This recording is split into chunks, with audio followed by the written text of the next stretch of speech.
colloqui furono molto vaghi.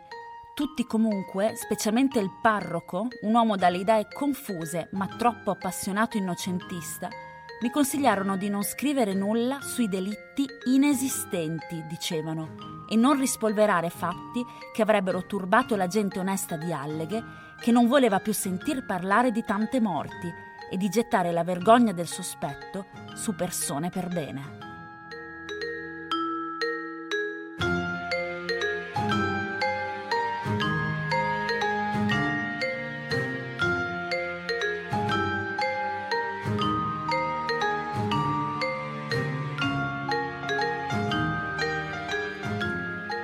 Questo è Camposanto, il podcast dedicato a chi ama i cimiteri.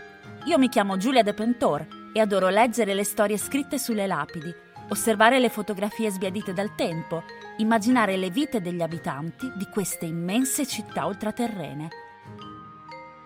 In questo podcast vi accompagnerò alla scoperta dei cimiteri che più mi hanno colpito, raccontandoveli attraverso i miei occhi e le mie sensazioni.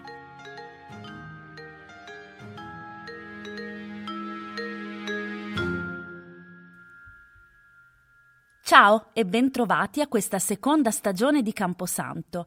In questi mesi di pausa ho finalmente avuto l'occasione di visitare tanti cimiteri italiani che erano nella mia lista dei desideri da molto tempo. Se mi seguite su Instagram avrete avuto modo di assistere alle mie avventure tra cimiteri abbandonati, cancelli cigolanti e salite impervie. Se non siete riusciti a vedermi in diretta, pazienza. Nel mio account troverete tutte le stories sui cimiteri in evidenza. Prima di introdurre l'argomento di oggi, vorrei ringraziarvi nuovamente per l'affetto e l'assiduità con le quali continuate ad ascoltare questo podcast. Mi scrivete in tantissimi, consigliandomi cimiteri o chiedendomi informazioni, e io ne sono davvero felice. Questa community di amanti dei cimiteri sta crescendo e non potete capire quanto questo mi renda orgogliosa. Detto ciò, iniziamo. Prima di parlare del cimitero di oggi, però, devo fare una lunga premessa. E ve lo dico perché anche se ascoltando questo podcast ormai dovreste esserci abituati, questa volta temo che batterò ogni record. Ma continuate ad ascoltare fino alla fine e vi prometto che non ve ne pentirete. Alcuni di voi forse avranno riconosciuto l'estratto che ho letto all'inizio della puntata e i fatti di cui l'autore stava parlando. La storia che vi racconterò oggi inizia nel 1933 in un paesino delle Dolomiti Venete che si chiama Alleghe. Le ombre che per tanti anni hanno avvolto i fatti di questa vallata sono state oggetto di libri, ricerche, documentari e trasmissioni televisive. In questa sede, però, io non voglio dilungarmi troppo su particolari di una storia che è già stata raccontata tante altre volte da giornalisti e scrittori famosi. Per chi volesse saperne di più, però, alla fine di questa puntata vi consiglierò le risorse che ho consultato io per farmi il quadro della situazione. Per ora vi basterà sapere questo. Ci troviamo nel ridente paesino di Alleghe tra gli anni 30 e gli anni 40, dicevamo. La quiete della montagna viene turbata da 4 misteriosi omicidi. La prima a morire è Emma De Ventura, cameriera dell'albergo centrale, che secondo i rilievi dell'epoca, il 9 maggio 1933, si uccide ingerendo tintura di iodio e poi tagliandosi anche la gola con un rasoio. Un suicidio davvero cruento, lasciatemelo dire. Passano pochi mesi e un'altra morte colpisce l'albergo centrale. Carolina Finazzer, fresca sposa di Aldo da Tos, uno dei figli dei gestori, il 4 dicembre viene trovata morta nel lago mezzo congelato di Alleghe. Suicidio anche questa volta, dicono. Carolina era depressa e soffriva di sonnambulismo.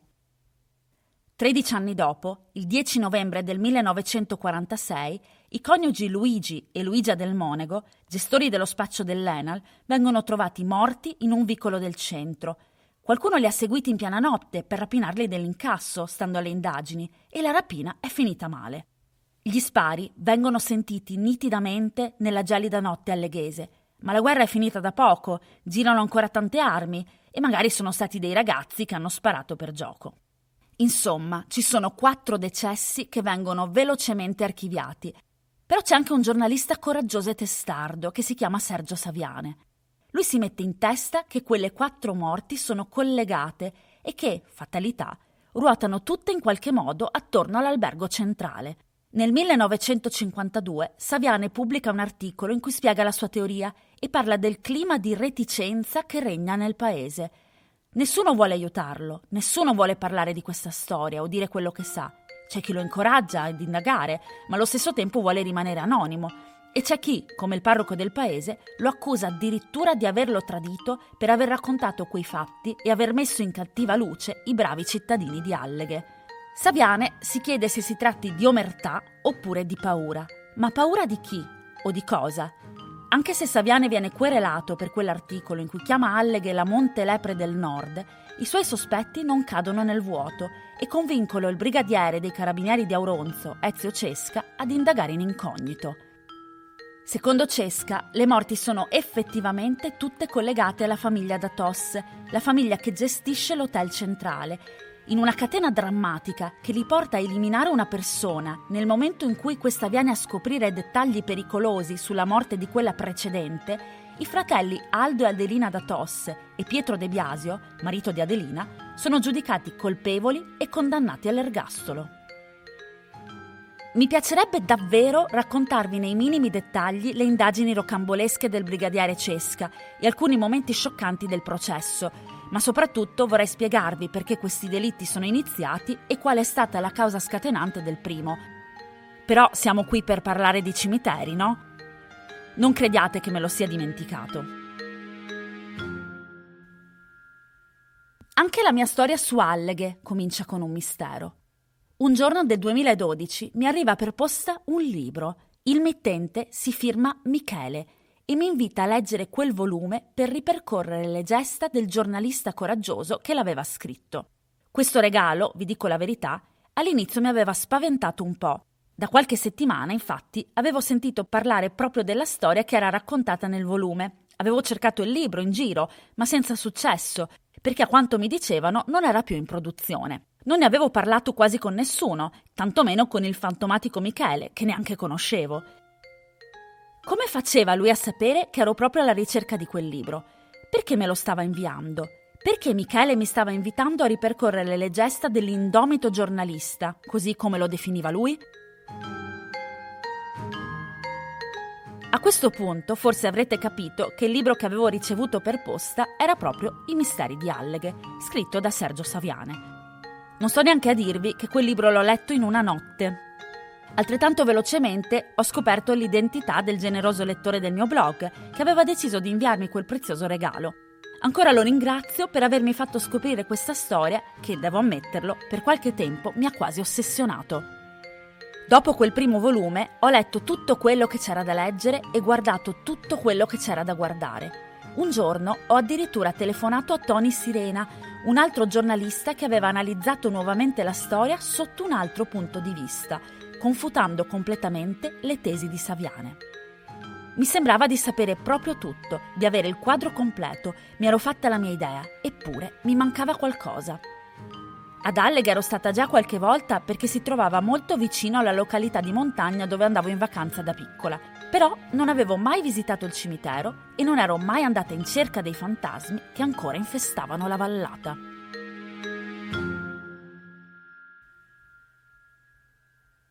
I miei misteri di Alleghe, quindi, non iniziano nel 1933 e neanche nel 2012. Iniziano proprio quest'anno, nel 2020, quando, in previsione di una vacanza in montagna, decido di telefonare al comune di Alleghe per scoprire se i nomi dei protagonisti di quella vicenda fossero effettivamente annoverati tra i defunti seppelliti nel piccolo camposanto cittadino. Ora vorrei premettere che tutto quello che sto per raccontare forse è frutto della mia suggestione. Forse le lamentele di Saviane e di quelli che con lui avevano tentato di fare luce sugli assassini mi avevano influenzato. Forse questo ipotetico muro di omertà non mi stava facendo reagire lucidamente alla cortese, ma netta, risposta dell'impiegata. Per cosa le servono questi nomi? Sta scrivendo qualcosa sui delitti di Alleghe? Mandi una mail e daremo un'occhiata.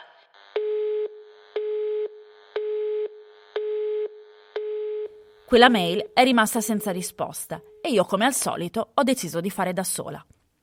Quando sono arrivata ad Alleghe, in una limpida mattina di luglio, mi sono imbattuta nella tipica cittadina di montagna allegra e pulita.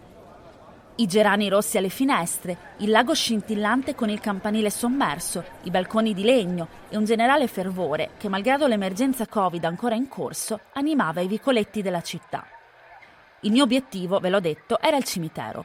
Prima però volevo fare 2 chiacchiere in giro e chiedere informazioni agli alleghesi. Sarebbero stati così gentili da raccontarmi qualcosa sui delitti? Magari qualche storia raccontata da nonni o bisnonni? O da indirizzarmi verso le eventuali sepolture del cimitero? Certo, Saviane diceva che all'epoca non ne parlavano volentieri, ma dopo tutto erano anche passati pochi anni. I cadaveri, come si suol dire, erano ancora caldi. Adesso che è passato quasi un secolo da quella catena di omicidi e che tutte le persone coinvolte sono morte, mica saranno ancora reticenti. Mi sbagliavo. Ho chiesto a 3 diversi negozianti in città, non citerò i loro negozi per preservare la loro privacy, e tutti e 3 hanno confermato la stessa versione. Con estrema gentilezza mi hanno consigliato di lasciar perdere, poiché nessuno mi avrebbe aiutato, dato che di quella storia gli alleghesi non parlavano volentieri.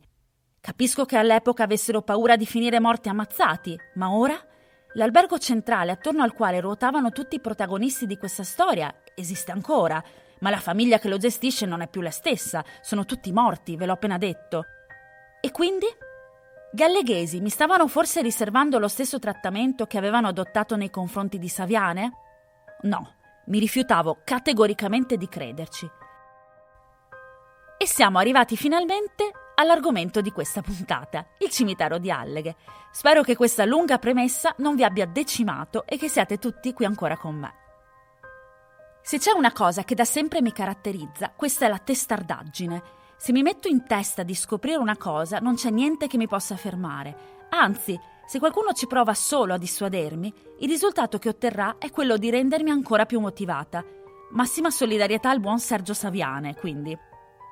Non mi sono fatta fermare dall'impossibilità di reperire informazioni in paese e ho deciso che in mancanza di indicazioni precise sulle tombe me le sarei guardate una per una. Vi dico la verità, non è neanche la prima volta che lo faccio, ma questa è una storia che magari vi racconterò un'altra volta. Il cimitero di Alleghe in effetti non è grande, però è in cima a una salita e se avete seguito le mie stories in diretta su Instagram, forse vi sarete fatti 2 risate a sentire il mio terribile fiatone. Questo è il cimitero di Alleghe. Sto andando a cercare i morti dei delitti di Alleghe che sono avvenuti negli anni 30 e 40. Non sono riuscita a trovare molte informazioni in paese, quindi mi metto a cercare le tombe una per una. Per fortuna il cimitero non è molto grande, ce la posso fare.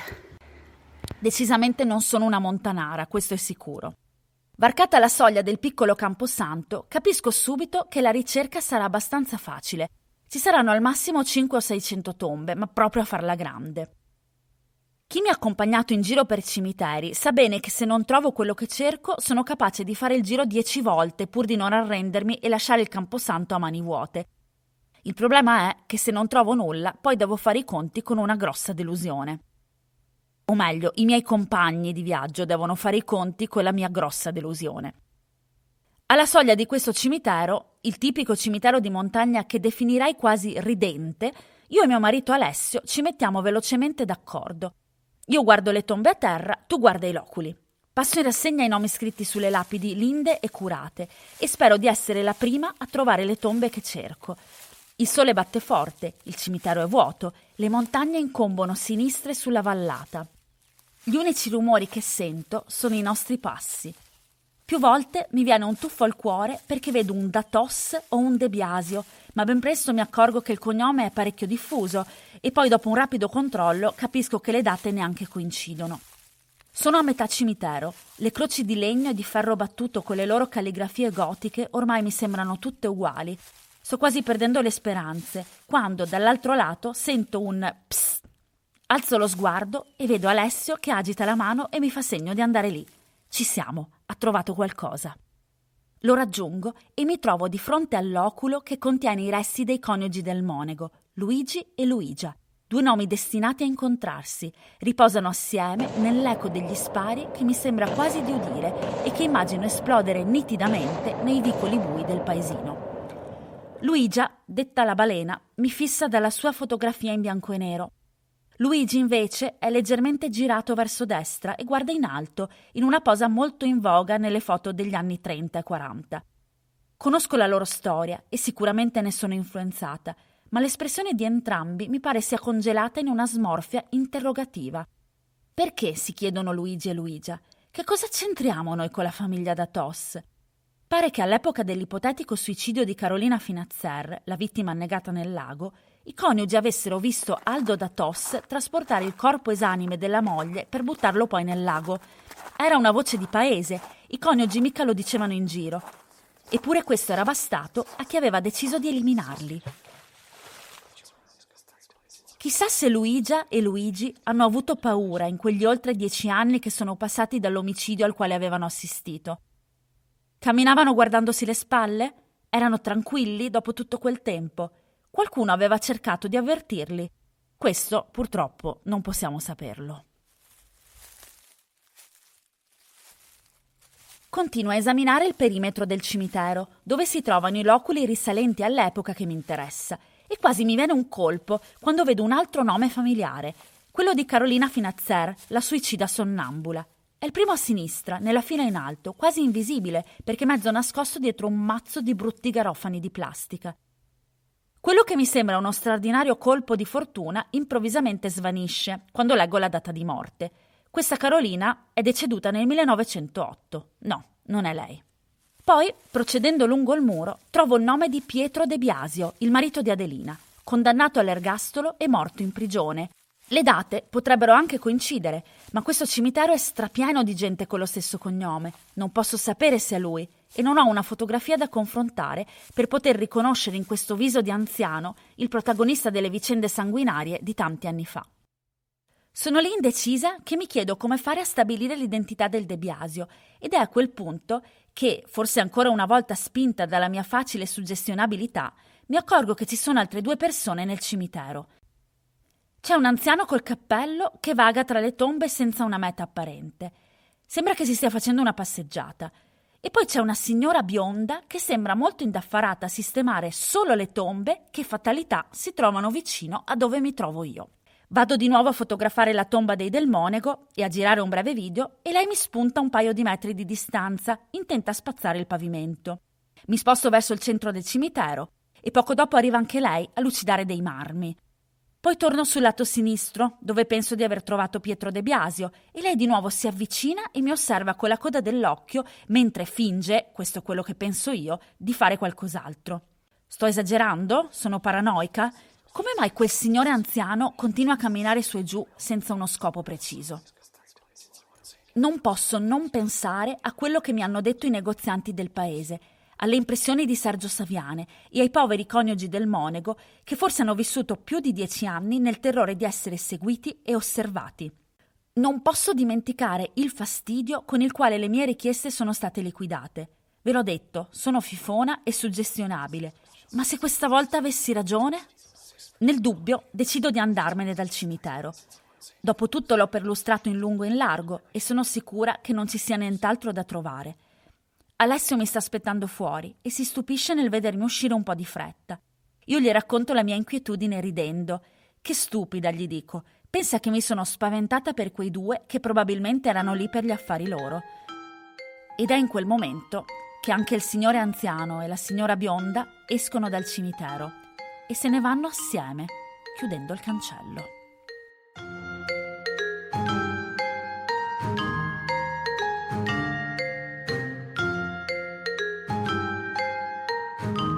Avete ascoltato Camposanto, un podcast scritto, prodotto e condotto da me, Giulia De Pentor. Se volete approfondire la vicenda dei delitti di Alleghe, vi consiglio di leggere il libro scritto da Sergio Saviane, che ho nominato più volte nel corso di questa puntata, e 2 saggi di Tony Sirena che stravolgono le tesi di Saviane e cercano di dimostrare l'innocenza dei Datos. Il miglior approfondimento televisivo sull'argomento è a mio avviso quello condotto da Carlo Lucarelli nel corso della trasmissione Blu Notte che trovate su Rai Play.